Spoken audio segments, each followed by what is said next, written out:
What is going on, guys? So as you can tell, I'm not in the typical SMB garage. Obviously, I'm actually at my work.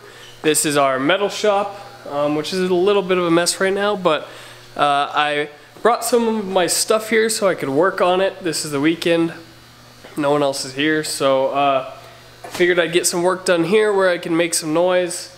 And we have stuff like a bending brake, big old set of metal shears, that sort of thing. Stuff I don't have at home. Here is what I'm working on today.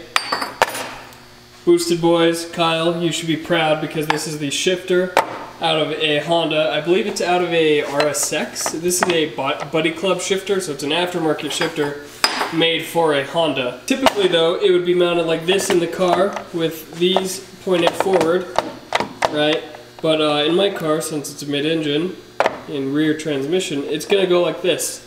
And this should solve all my shifter issues. The only problem I have is the cable, which these cables I already have in the car. I don't want to replace them with different cables that will fit this perfectly, because then I have to remodify everything on the transmission side as well.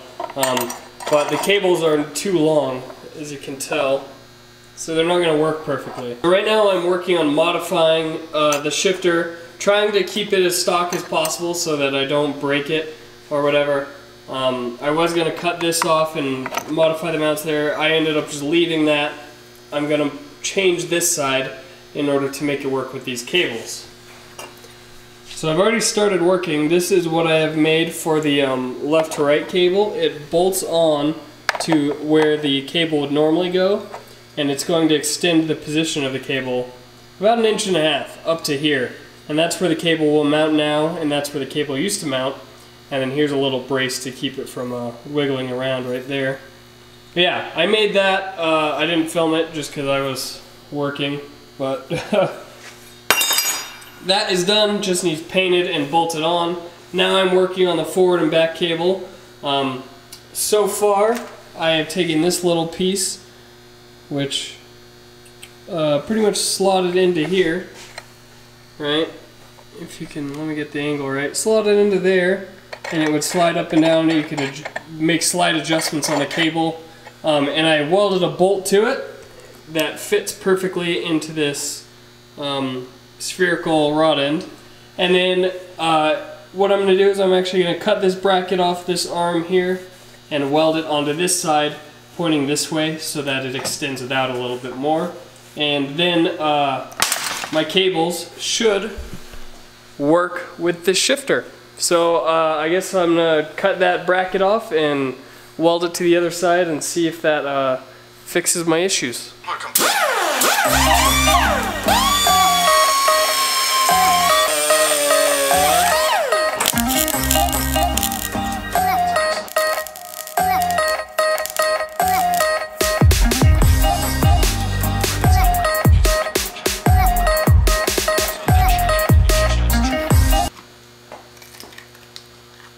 So, taking a break, I got everything welded up. That's pretty much all the work I have to do. Actually, that is all the work I have to do to get this shifter to work. Now I just have to mount it in the car, but obviously I don't have the car here, so I have to do that at home. But that's simple. That's pretty much just drilling holes in the car and bolting it down. Now, I've got something else I need to start working on. We are finally getting to something that has been sitting in the background of my videos for like weeks. And it's this new radiator for the car. It is much larger than the other one. The other one is a stock radiator out of a Legacy, and it's like a 1/3 of an inch thick or so. I don't know what that was. It's super narrow. And this is an all aluminum radiator, 2-inch thick core.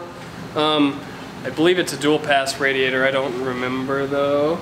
But yeah, pretty cool. But I need to make mounts for it, and I'm actually going to do a hood exit rather than the fender exit that I have now. So the mounts have to be completely different than they were for the Subaru radiator.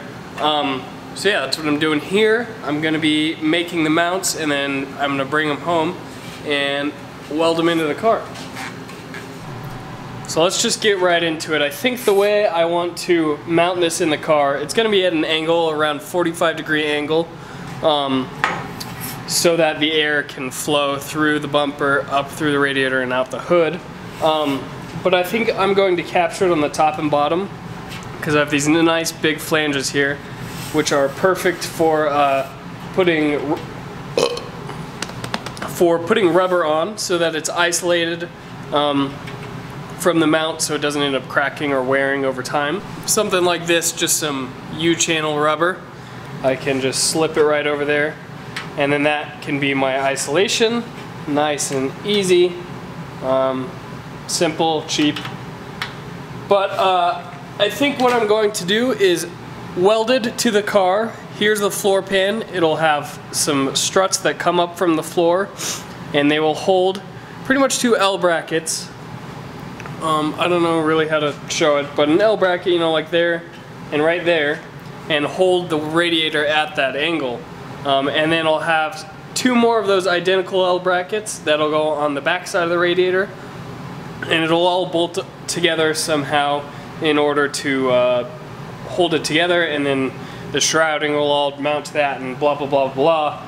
That's not important yet. Right now we just need to figure out those brackets. I would make this just out of angle iron, because I could probably come up with a solution to do it that way, but I don't want it to look ghetto, which I think angle iron probably would.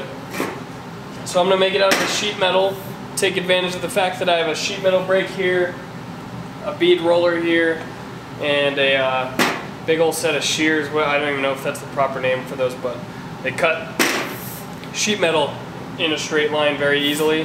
I'm going to take advantage of all that, and I'm going to use this. This is just a small piece of sheet metal that I happen to have. I'm going to cut it so that it fits perfectly in between the end tanks. So I'm just going to use the shears for that. I'm going to mark it out with a marker, which I have somewhere around here. There we go. So I'm going to cut it just in between the end tanks.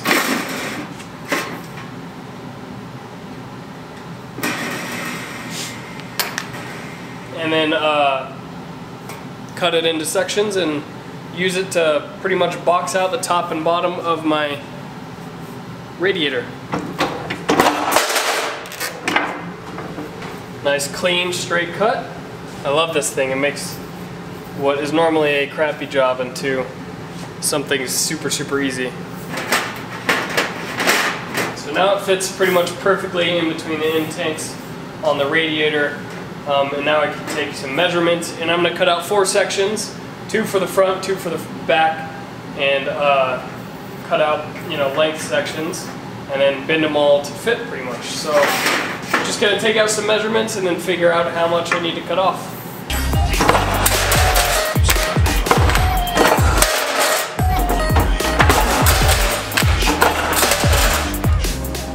See how nice it is to have the correct tools? I just cut out 4 virtually identical pieces of metal with no hassle. There's no burrs on them or anything. Didn't have to use an angle grinder for 45 minutes. Proper tools are everything. It's awesome.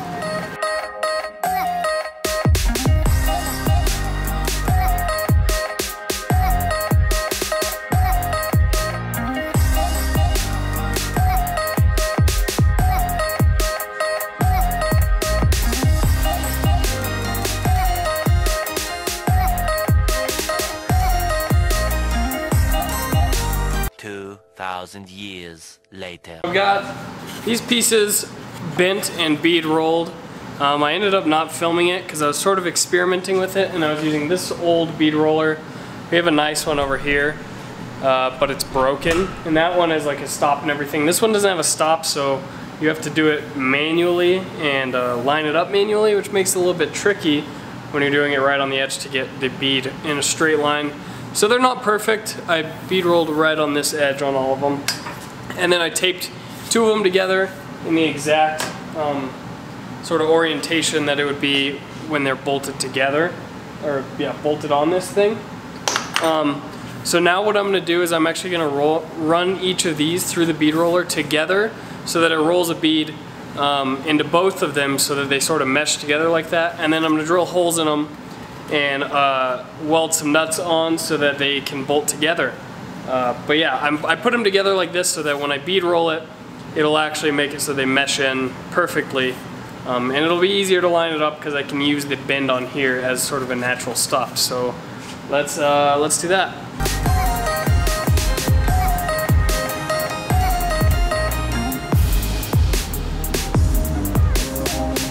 I got both the top and the bottom completely made with bolts through them and everything. So I'm gonna bust out the welder. I'm gonna weld all these nuts to the sheet metal because they don't have to be that tight, but then I don't have to figure out a way to hold the bolt back there. It'll just be built into the piece.